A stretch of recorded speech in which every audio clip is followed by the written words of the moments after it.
Welcome to another tech video.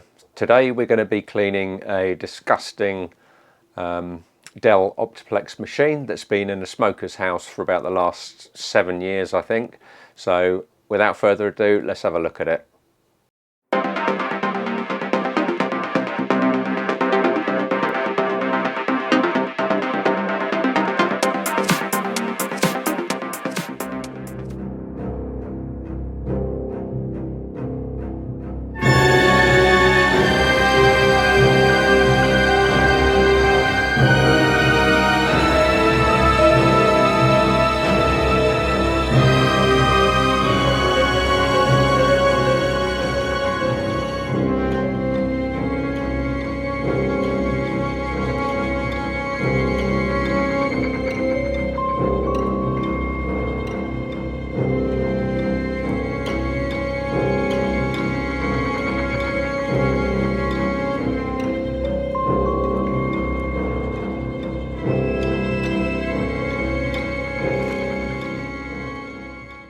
So we're going to remove everything from this case before we start. We're going to remove the front panel first,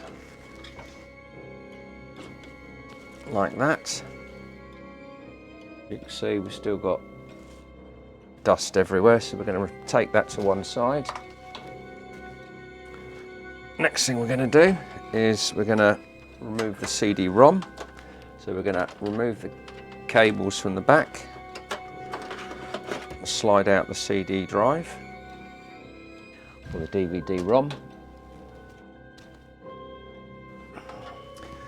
I'm going to remove the hard disk, which just removing the cables and then slide that out. So this is a 250 gig drive. And then we're going to remove the graphics card. So to do that, we've got the clip down here that we just push in underneath, which releases the top. And then we're going to remove the video card. It's also pretty filthy.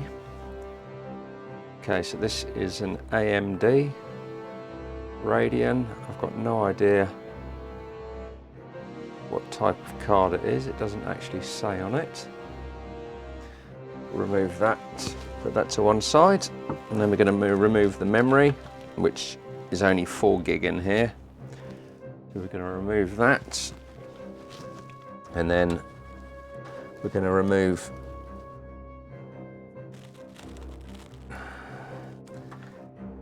the fan, the rear exhaust fan. These are a little bit annoying because these are just rubber grommets that pull out, but you've got to be careful that we don't ruin them, because we're going to want to replace it. Why on earth they decided to, I can see why they did use rubber grommets, but really I should be using screws with a rubber washer. There we go. And then that's the fan. Look at that, that's disgusting. But this will all clean up.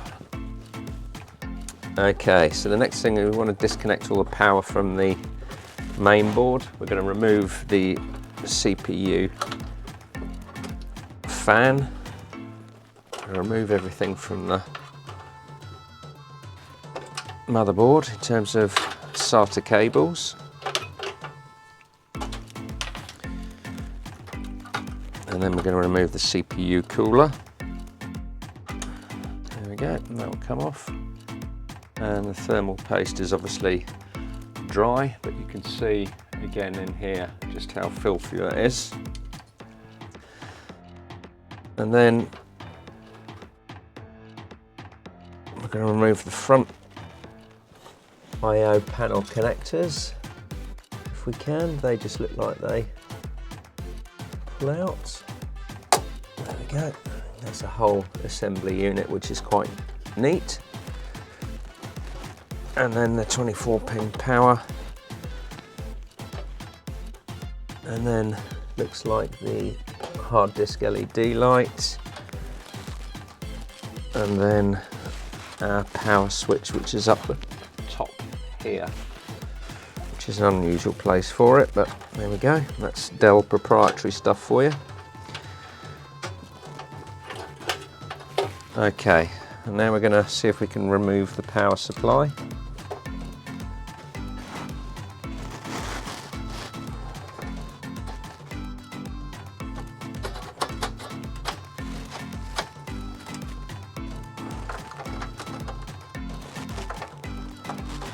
Got a little clip on the back that we need to push down to slide that over the top. That then comes out completely. The reason we're taking all of this apart is we want to give it a really thorough clean. So next thing we're going to take out the main board, and then one more screw here, and then the main board should just lift out and away like that. Okay, so let's have a look at the main board. Just look at how filthy that is. So we're going to give this a thorough clean up before we upgrade it and put it all back together.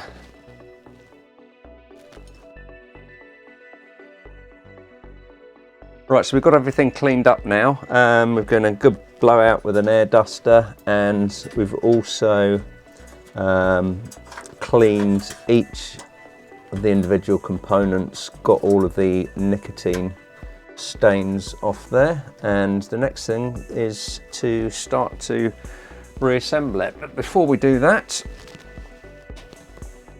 the first thing that we want to do is to clean off the CPU and the cooler and make sure that these are nice and clean, and then we're going to add some more thermal paste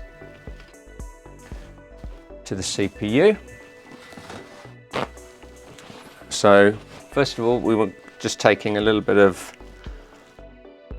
cleaning alcohol, and we're going to take off the old paste.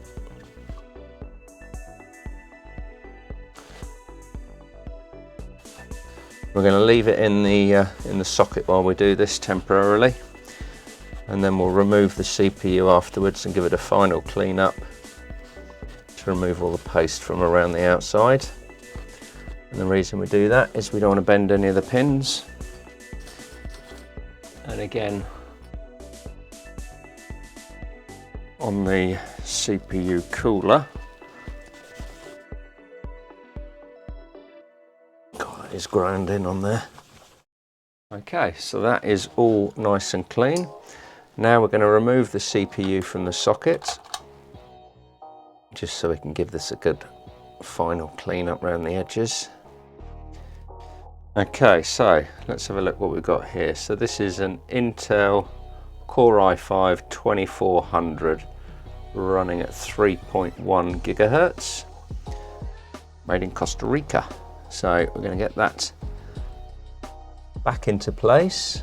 It'll only go in one way, so if we bring this down to have a look, just on the left and right front edge of the socket here, we've got two pegs that sit in with two grooves on the CPU. Okay, so now we're going to reattach the plate on there, and then we're going to take some M2 thermal compound, or MX2 thermal compound,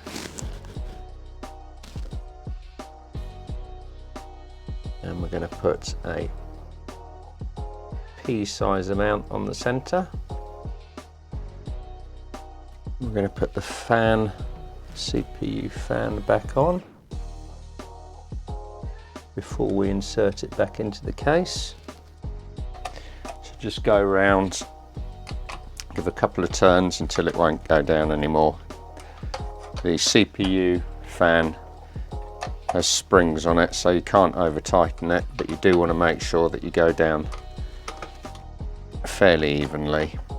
And you don't want to over tighten it either, just until you feel them bite is sufficient. And then we'll put a CPU fan header back in. Okay, so the next thing we want to do is have a look to see if we've got any additional memory that we can add. Okay, so we haven't got any of the same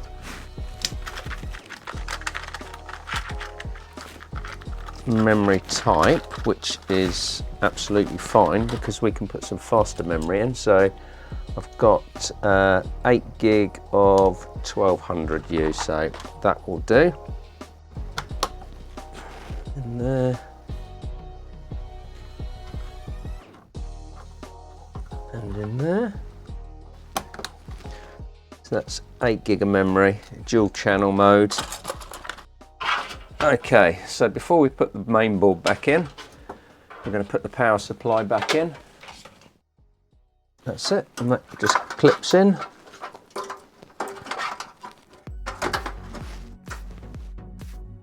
And then we can take our main board and insert that like that, so that needs to go up. There we go, that's better. Making sure everything lines up nicely. Under the cable.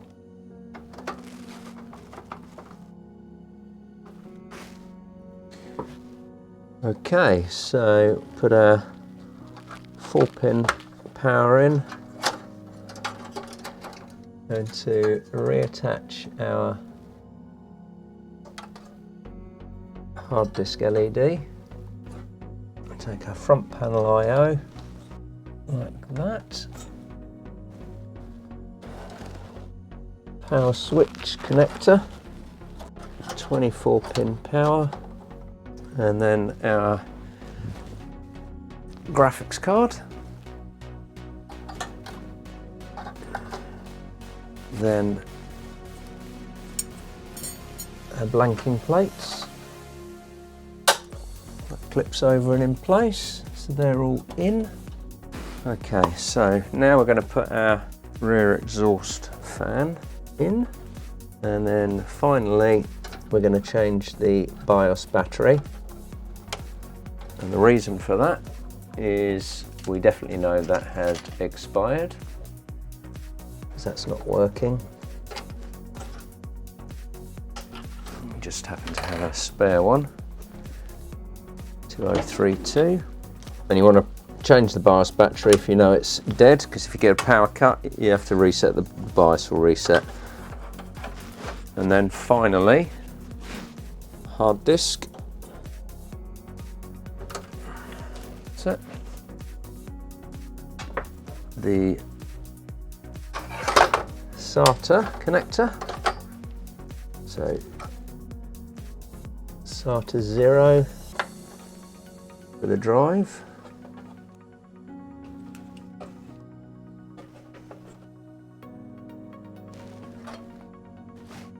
And then we'll take our DVD-ROM. There we go. Connect our power. SATA 1 cable.